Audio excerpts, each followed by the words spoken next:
प्यारे दोस्तों, कैसे हैं आप?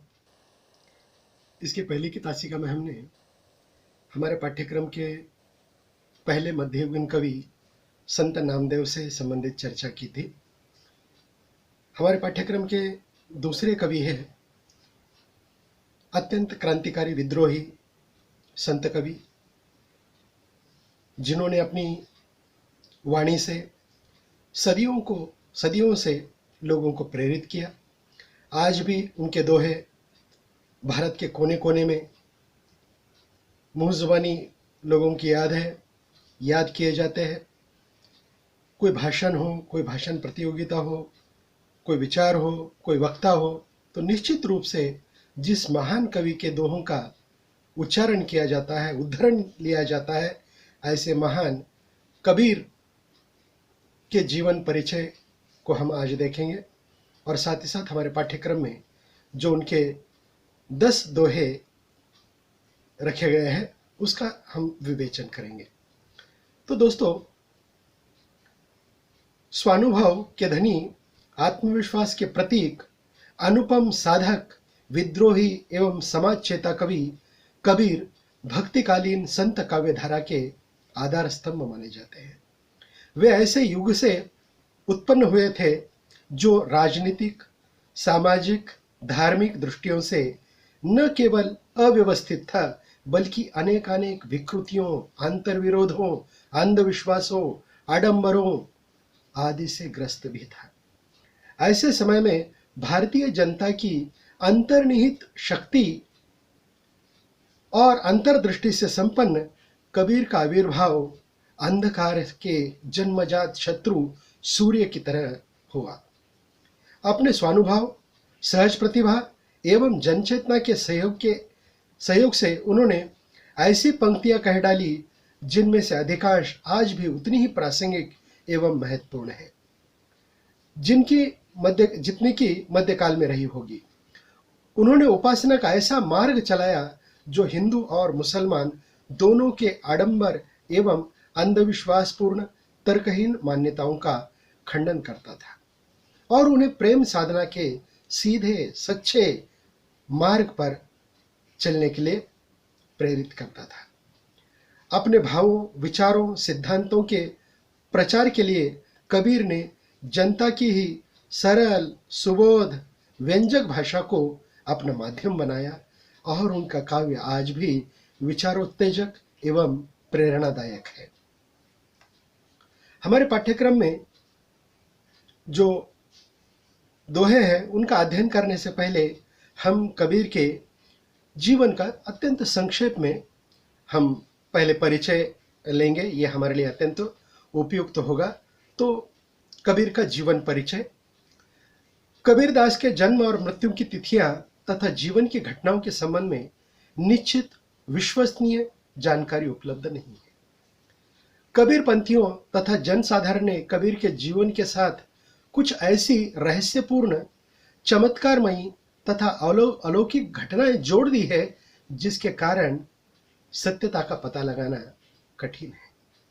कबीर पंथ के ग्रंथों तथा अन्य इतिहासकारों के अनुसार कबीर का जन्म संवत 1455 अर्थात ईस्वी सन 1398 और निधन संवत 1551 अर्थात ईस्वी सन 1494 में हुआ। उनका जन्म स्थान काशी माना जाता है और उनका जो मृत्यु स्थान है वह मगहर माना जाता है। मान्यता है कि भारत में काशी यह पवित्र स्थान माना जाता है। लोग वहाँ मरने के बाद मान्यता इस प्रकार की है कि सीधा स्वर्ग मिलता है, लेकिन कबीर आजीवन काशी में रहे और मरते समय मगहर में गए। यह उनके क्रांतिकारी व्यक्तित्व का एक लक्षण था, एक पहलू था।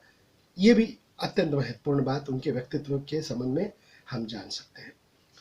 कबीर के जाति और माता पिता के विषय में भी विभिन्न प्रकार की जनश्रुतियां प्रचलित है। कहा जाता है कि कबीर का जन्म होते ही उनकी माता ने उन्हें लहर तारा नामक तालाब के किनारे छोड़ दिया।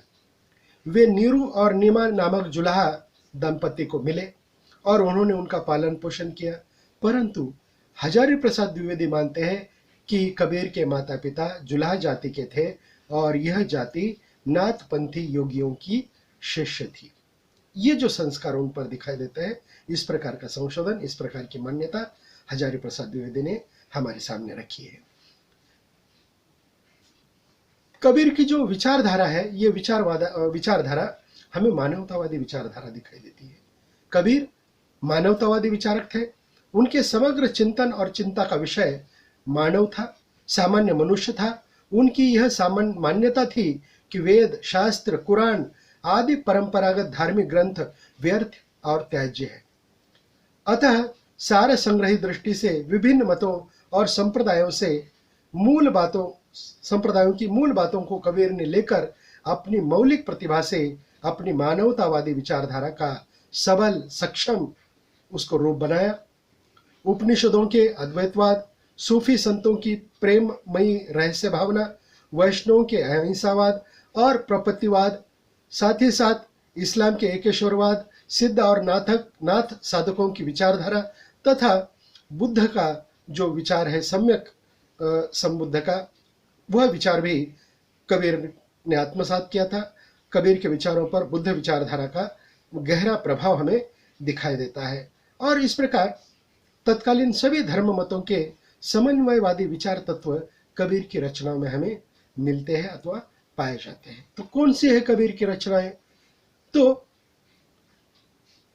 कबीर की जो प्रमुख रचनाएं हैं उनको देखने के पहले एक बात यहाँ पर हम स्पष्ट करना देना चाहते हैं कि कबीरदास ने पोथियां नहीं पढ़ी थी, मतलब पढ़े लिखे नहीं थे। पुस्तकों के ज्ञान को व्यर्थ का भार मानते थे। ऐसा कोई प्रमाण नहीं कि उन्होंने कोई ग्रंथ लिखा। कबीर की रचनाएं फुटकर शब्दों, साखियों, रमेनियों, पदों के संग्रह के रूप में मिलती है। कबीर ने स्वयं कुछ नहीं लिखा। उनके प्रिय शिष्य धर्मदास ने उनकी वाणियों का संग्रह किया, जिसको बीजक कहा जाता है। और यह बीजक नाम का ग्रंथ बड़ा प्रसिद्ध है, जिसके 3 मुख्य भाग है: साखी, सबद जिसको पद कहा जाता है, और रमैनी।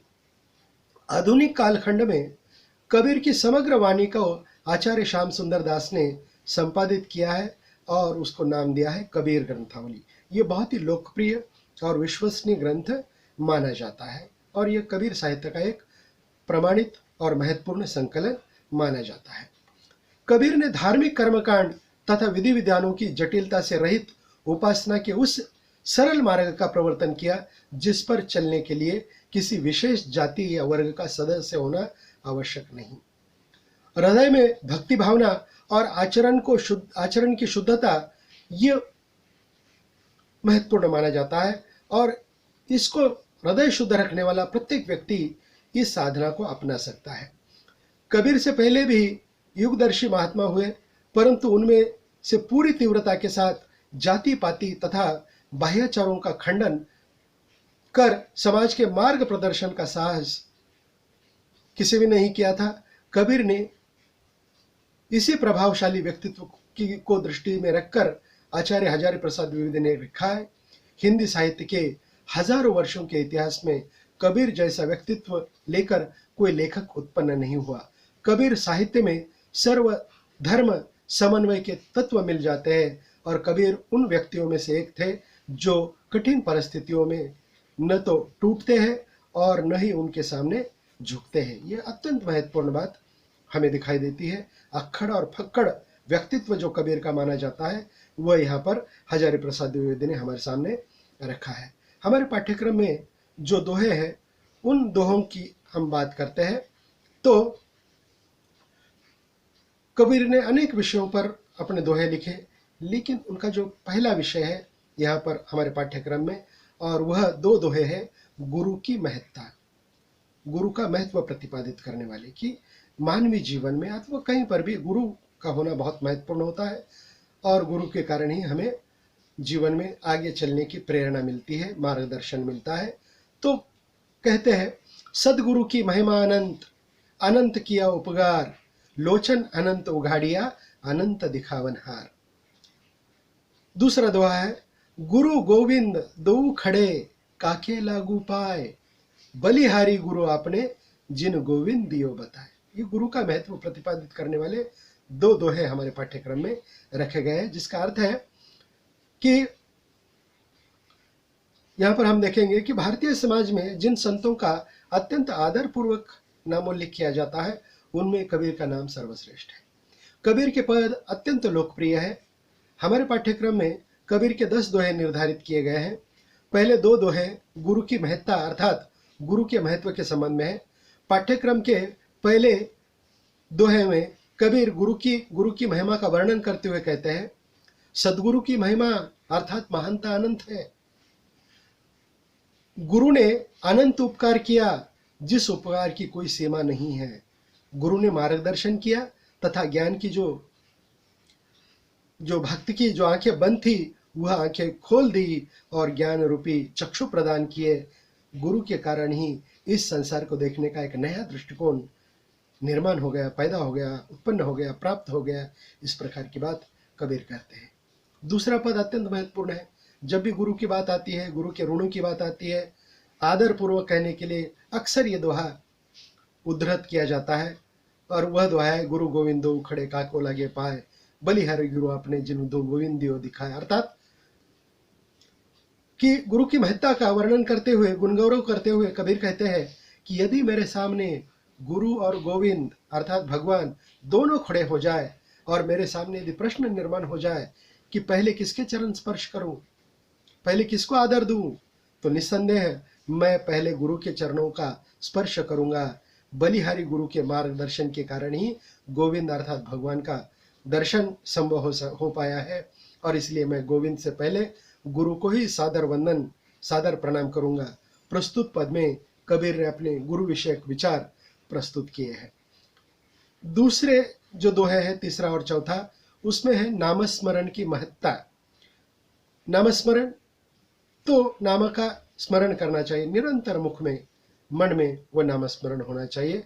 चिंता तो हरिनाव की और न चिंता दास, जो कुछ चित्तवे राम बिन सोई काल की हास। चौथा दोहा है, पंच संगी पिउ पिउ करे, छठा जो सुमरी मन, आई सूती कबीर की पाया राम रतन। अत्यंत महत्वपूर्ण दोहे।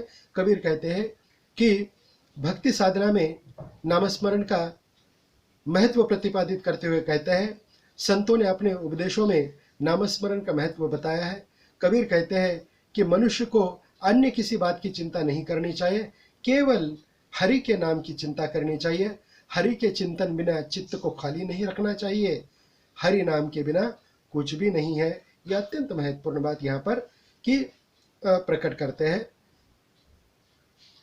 राम बिन सोई काल की रास, कि जिसके मन में, मुख में राम का नाम नहीं है, राम अर्थात ये सगुण राम नहीं है, तो निर्गुण निराकार सर्व व्यापक जो राम है, कबीर के राम अलग प्रकार के राम है, तो वह राम की अवधारणा यहाँ पर स्पष्ट करते हैं। चौथे दोहे में कबीर कहते हैं, पंचरंगी अर्थात 5 इंद्रिया, हमारी 5 ज्ञानेंद्रिया है, तो वह प्यू प्यू करती है, अर्थात प्रिय का नाम लेती है, नामस्मरण करती है। उसी प्रकार छठी इंद्रिया मन है, उस मन के द्वारा भी नामस्मरण करना चाहिए। कबीर कहते हैं कि इससे स्मृति जागृत होती है और अनुपम बोध रत्न प्राप्त किया जा सकता है।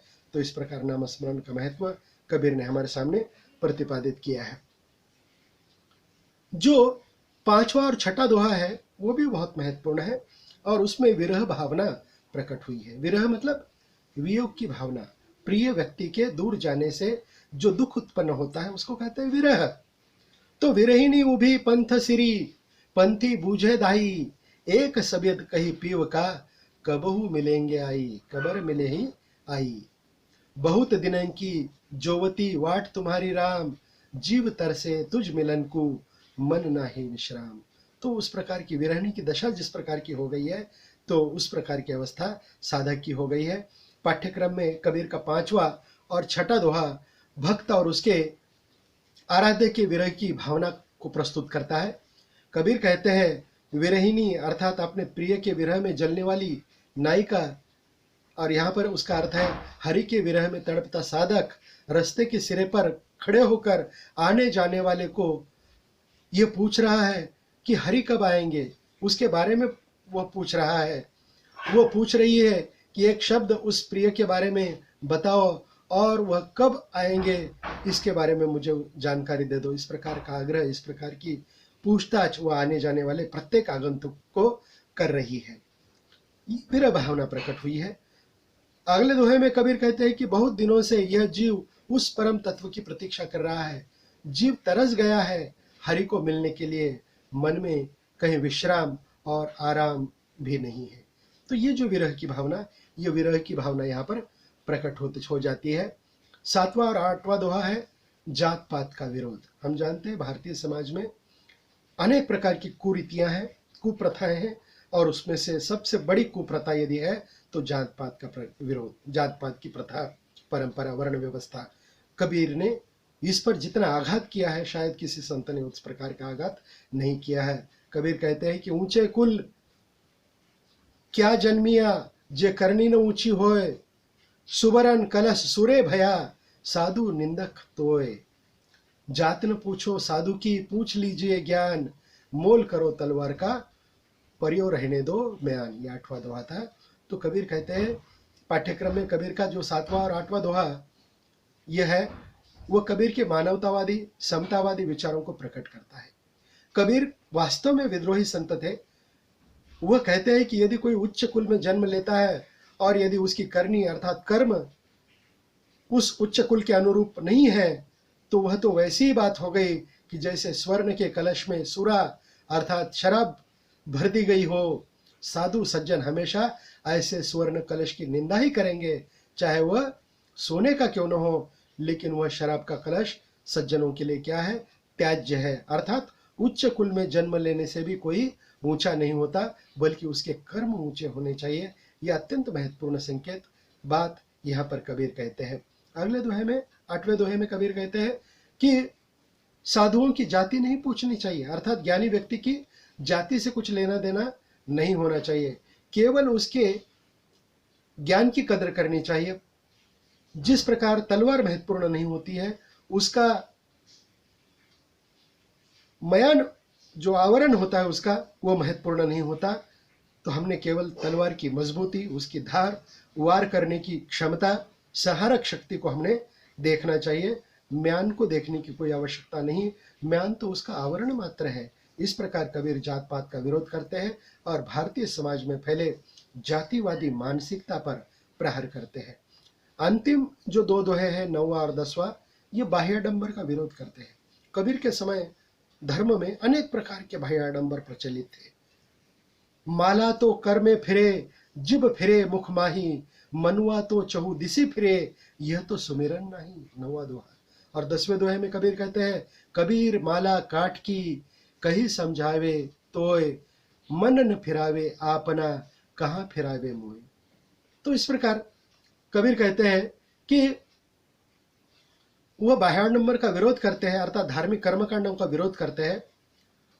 जिस प्रकार हाथ में माला लेकर उसे फेरने से अथवा मुख में जीभ फेरने से सुमिरन नहीं होता, उसी प्रकार चंचल मन को हमने फेरना चाहिए, तब जाकर सच्चा स्मरण होता है। केवल माला फेरने से स्मरण नहीं होता, अर्थात उसे अपने नियंत्रण में रखना चाहिए, मन को नियंत्रण में रखना चाहिए, तभी सच्चा सुमिरन होता है। और पाठ्यक्रम के अंतिम दोहे में कबीर कहते हैं कि लकड़ी की माला उस फेरने वाले को कहती है, यदि मन को नियंत्रित करने की क्षमता यदि नहीं है तो माला फेरने का कोई उपयोग नहीं है। इस प्रकार कबीर कर्मकांड करने वाले ढोंगी लोगों को यह समझाने की कोशिश करते हैं कि माला फेरने से स्मरण नहीं होता, बल्कि चंचल मन को नियंत्रित करने वाला ही सच्चा साधक होता है। कबीर का दूसरा एक दोहा है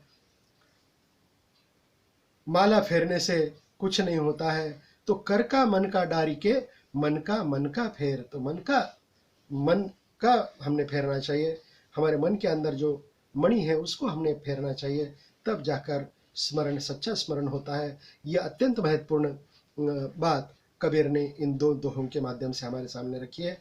तो इस प्रकार कबीर के 2 दोहों का अवलोकन संक्षेप में हमने किया है। धन्यवाद।